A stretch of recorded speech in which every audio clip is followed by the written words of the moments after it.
संजीवनी मोगरा फार्ममध्ये तुमचं स्वागत आहे. हे बघा कोकण पहाडी जातीचं आहे. जांबाचं झाड आहे. हे मी पालघर जिल्ह्यातील बोईसर पूर्वेला महागाव इथून हे रोपं आणून ते कलम केलेली होती कोकण पहाडींची.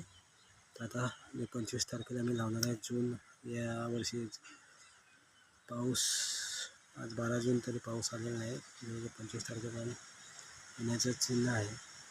पाऊस पडल्याबरोबर आपण 1-2 आठवड्यात हे जांबाची झाडे लावूया. ठीक आहे. जय हिंद, जय महाराष्ट्र. मला तसंच हे पण आहे कोकण पहाडी जांभूळ, कलम केलेत बरेचसे. आपण 25 तारखेला जांभूळ सगळं लावून टाकू. जय हिंद, जय महाराष्ट्र.